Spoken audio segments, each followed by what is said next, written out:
Actually PCOS ज्याला आपण polycystic ovarian syndrome म्हणतो, तसंच थायरॉईड ज्याच्यामध्ये हायपोथायरॉइडिझम आणि हायपरथायरॉइडिझम असे 2 प्रकार असतात आणि त्यासोबत वजन वाढणं ज्याला आपण ओबेसिटी म्हणतो. ह्या तिन्ही गोष्टी जर बघायला गेलं तर आपण यांना लाईफस्टाईल डिसऑर्डर म्हणतो. म्हणजे लाईफस्टाईल डिसऑर्डर म्हणजे आपल्या जीवनशैलीमध्ये जे काही पाश्चात्तीकरण झालेलं आहे, वेस्टर्नायझेशन झालेलं आहे, याच्यामध्ये मग आपली बदलत चाललेल्या आहार विहाराच्या पद्धती, वेळी अवेळी जेवणं, junk food, fast food, hotelling यांचं प्रमाण, तसेच पॅकेटेड फूड यांचं वाढत चाललेलं प्रमाण आणि उशिरा झोपणं, सकाळी उशिरा उठणं, त्याचसोबत सिडेंटरी लाईफस्टाईल आपण ज्याला म्हणतो, म्हणजे आपला अव्यायाम म्हणजे फिजिकल ॲक्टिव्हिटी कमी होणं, या सर्वांचा एकत्रित परिणाम होऊन हे सर्व लाईफस्टाईल डिसऑर्डर्स आपल्याला पुढे भविष्यामध्ये भोगावे लागतात.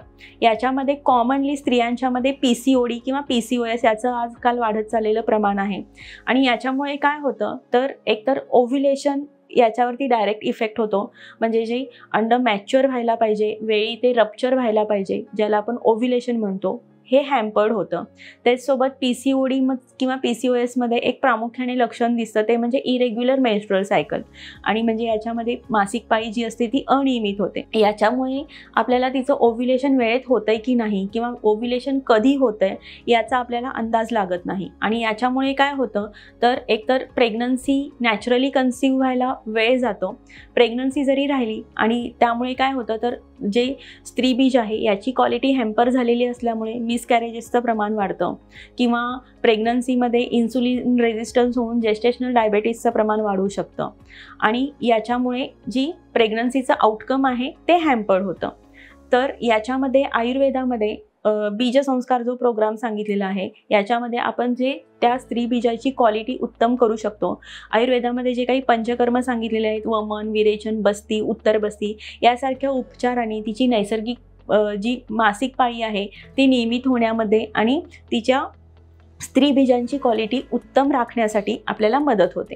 तसंच जर एखाद्या स्त्रीला थायरॉईडचा प्रॉब्लेम असेल तर त्याच्यामुळे काय होतं तर मगाशी मी सांगितलं त्याच पद्धतीने ओव्ह्युलेशनवरती इफेक्ट होतो, कारण थायरॉईडच्या हार्मोनचा इफेक्ट हा FSH आणि LH वरती होतो. त्यामुळं ओव्ह्युलेशन वेळेत होत नाही आणि ओव्ह्युलेशन वेळेत न झाल्यामुळे पुढे इम्प्लांटेशनला पण प्रॉब्लेम्स येतात आणि त्याच्यामुळे प्रेग्नन्सी जरी राहिली तरी मिसकॅरेजेसचे प्रमाण वाढतं किंवा होणाऱ्या बाळामध्ये डेव्हलपमेंटल इश्यूज येतात, ज्याच्यामध्ये मतिमंदता, गतिमंदता यासारखे इश्यूज बाळामध्ये दिसतात आणि जर वजन जास्त असेल तर त्याच्यामुळे सुद्धा PCODचं प्रमाण वाढतं, ओव्ह्युलेशन व्यवस्थित होत नाही आणि याच्यामुळे जरी प्रेग्नन्सी राहिली तरी तिला भविष्यामध्ये BPचा त्रास होऊ शकतो. प्रेग्नन्सीमध्ये जो हायपरटेन्शन होतं त्याच्यामुळे काही कॉम्प्लिकेशन्स बाळाला आणि तिला होऊ शकतात. त्याचसोबत प्री टर्म लेबरचं प्रमाण वाढू शकतं.